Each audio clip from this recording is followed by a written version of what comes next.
আমি সেই দিন জুলাই যোদ্ধাদের একটি সংগঠনের নেতা, সম্ভবত ওনার নাম জাহিদ অথবা জেহাদ হতে পারে, আমি তার সঠিক উচ্চারণটা জানি না, জেহাদই হবে, তাদের সাথে আমরা যোগাযোগ করেছিলাম। তারা আমাদের সাথে কথা বলে জুলাই জাতীয় সনদের অঙ্গীকারনামার 5 নম্বর দফা সম্পর্কে আপত্তি জানিয়েছিল।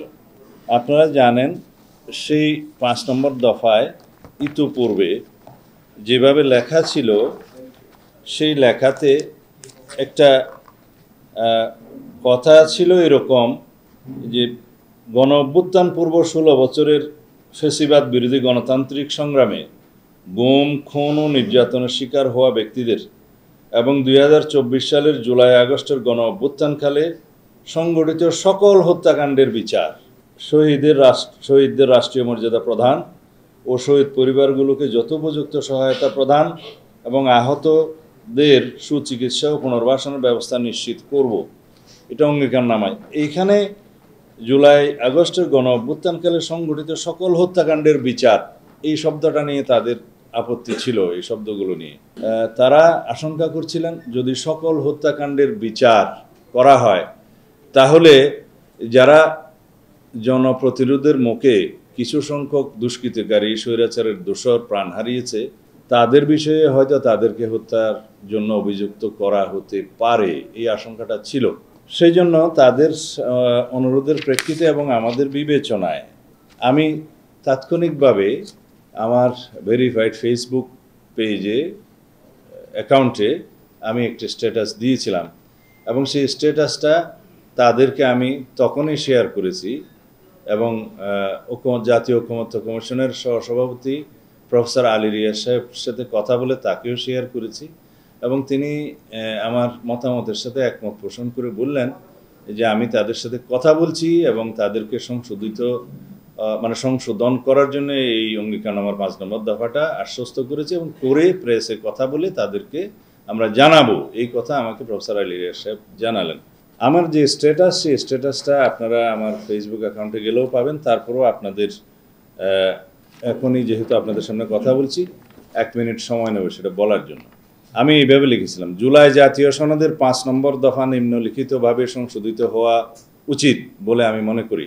কারণ ছাত্র গণ অভ্যুত্থান 2024-এ আওয়ামী ফ্যাসিস্ট বাহিনী এবং তাদের অনুগত কতিপয় আইনশৃঙ্খলা বাহিনীর সদস্য নিরীহ নিরস্ত্র আন্দোলনকারী ছাত্র জনতার উপরে হানাদার বাহিনীর মতো ঝাঁপিয়ে পড়ে, নির্বিচারে গণহত্যা চালায়। তবে জনগণের প্রতিরোধের মুখে হানাদার বাহিনীর কিছু লোক ও প্রাণ হারায়। তারা গাদ্দার, বিশ্বাসঘাতক, উইদিন ব্র্যাকেট। জনতার আদালতে তাদের বিচার হয়ে গেছে। সুতরাং যৌক্তিক কারণে তাদের বিচার গণ অভ্যুত্থানের যুদ্ধের ময়দানে সম্পন্ন হয়ে গেছে। তাই 5 নম্বর দফা নিম্নলিখিতভাবে সংশোধন করা উচিত। সেটা যেভাবে সংশোধন করার প্রস্তাব করেছে সেটা এরকম: গণ অভ্যুত্থান পূর্ব বাংলাদেশে 16 বছরের ফ্যাসিবাদ বিরোধী গণতান্ত্রিক সংগ্রামে গুম, খুন ও নির্যাতনের শিকার হওয়া ব্যক্তিদের এবং 2024 সালের জুলাই আগস্ট গণ অভ্যুত্থানকালে ফ্যাসিস্ট আওয়ামী লীগ ও তার সহযোগী কতিপয় আইনশৃঙ্খলা বাহিনীর কতিপয় সদস্যদের দ্বারা সংগঠিত সকল হত্যাকাণ্ডের বিচার, শহীদদের রাষ্ট্রীয় মর্যাদা প্রদান ও শহীদ পরিবার, আহত বীর যোদ্ধাদের যথোপযুক্ত সহায়তা প্রদান, যেমন মাসিক ভাতা, সুচিকিৎসা, পুনর্বাসন ব্যবস্থা এবং শহীদ পরিবার ও আহত বীর যোদ্ধাদের নিরাপত্তা নিশ্চিত করব। এটা বলা যায় প্রায় হুবহু এই সংশোধনীটা জাতীয় ঐকমত্য কমিশনের পক্ষ থেকে গ্রহণ করা হয়েছে এবং সেটা সংশোধিত আকারে প্রেসে তাৎক্ষণিকভাবে ডেলিভারি করা হয়েছে, প্রফেসর আলী রিয়াজ সাহেব বলেছেন। এবং জুলাই যোদ্ধাদের নামে যে সমস্ত সংগঠন এবং ব্যক্তি ওখানে ছিলেন তারা সন্তুষ্ট হয়ে তারা স্থান ত্যাগ করেছে। কিন্তু তারপরেও কিছু অনাকাঙ্ক্ষিত ঘটনা ওখানে হয়েছে। এখন আমি আপনাদের সামনে সংশোধিত আকারে যেভাবে গৃহীত হয়েছে জাতীয় ঐকমত্য কমিশনের অঙ্গীকারনামায় 5 নম্বর দফা, সেটা পড়ছি। জাতীয় ঐকমত্য কমিশনের কাছে আজকে সকালে আমি সংশোধিত ভার্সনটি জোগাড় করেছি, সেটা আপনাদের সামনে পড়ে শোনাই। 5 নম্বর দফা অঙ্গীকারনামার গণ অভ্যুত্থান পূর্ব বাংলাদেশে 16 বছরের আওয়ামী ফ্যাসিবাদ বিরোধী গণতান্ত্রিক সংগ্রামে গুম, খুন ও নির্যাতনের শিকার হওয়া ব্যক্তিদের এবং 2024 সালের জুলাই আগস্ট গণ অভ্যুত্থানকালে ফ্যাসিস্ট আওয়ামী লীগ ও তার সহযোগী আইনশৃঙ্খলা বাহিনীর কতিপয় সদস্যদের দ্বারা সংগঠিত সকল হত্যাকাণ্ডের বিচার, শহীদদের রাষ্ট্রীয় মর্যাদা প্রদান ও শহীদ পরিবারকে এবং জুলাই আহতদের রাষ্ট্রীয় বীর, আহত বীর যোদ্ধাদের যথোপযুক্ত সহায়তা প্রদান, যেমন মাসিক ভাতা, সুচিকিৎসা, পুনর্বাসন ব্যবস্থা এবং শহীদ পরিবার ও আহত বীর যোদ্ধাদের আইনগত দায় মুক্তি। এই কথাগুলো আমার প্রস্তাবের বাইরেও আরও শক্ত করে এই কথাগুলো লেখা হয়েছে, সেটা ভালো হয়েছে। আহত বীর যোদ্ধাদের আইনগত দায় মুক্তি, মৌলিক অধিকার সুরক্ষা ও নিরাপত্তা নিশ্চিত করব। এইভাবেই সংশোধিত হয়েছে অঙ্গীকারনামার 5 নম্বর দফা। সেটা জাতীয় ঐকমত্য কমিশনের সহসভাপতি প্রফেসর আলী রিয়াজ সাহেব তাৎক্ষণিকভাবে প্রেসে এই সংশোধিত বক্তব্যগুলো তিনি দিয়েছিলেন। তারপরে তারা সন্তুষ্ট হয়ে স্থান ত্যাগ করেছে। এখানে অবশ্য একটা শব্দ রিপিটেশন হয়েছে, আমি খেয়াল করলাম এই ভাষার মধ্যে, হয়তো তাড়াহুড়োতে করেছে, বাট এটা হার্মফুল নয়।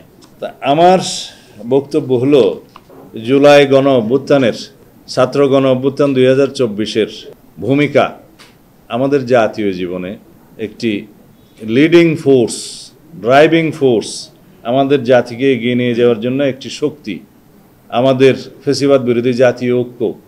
এর মধ্যে কোনো রকমের কোনো কলঙ্ক, দাগ স্থাপন হোক, সেটা আমরা কখনোই চাইতে পারি না। যে কোনো বিষয়ে বক্তব্য দেওয়ার সময় আমরা যেন এই বিষয়ে সাবধানতা অবলম্বন করে আমরা নিজেরা এবং সবাইকে সে আহ্বান জানাবো। এই প্রেক্ষিতে বাংলাদেশ জামায়াত ইসলামের সম্মানিত আমির একটি স্ট্যাটাস দিয়েছে, আমি দেখলাম। তাতেও তিনি আহ্বান জানিয়েছেন যে জুলাই যোদ্ধাদের ফ্যাসিবাদের দূষণ নামে অবহিত করে বক্তব্য দেয়া উচিত নয়। সেই বক্তব্যের সাথে আমি একমত, এবং সেই বক্তব্যকে ধারণ করা আমাদের সকলের উচিত, তাদেরও উচিত।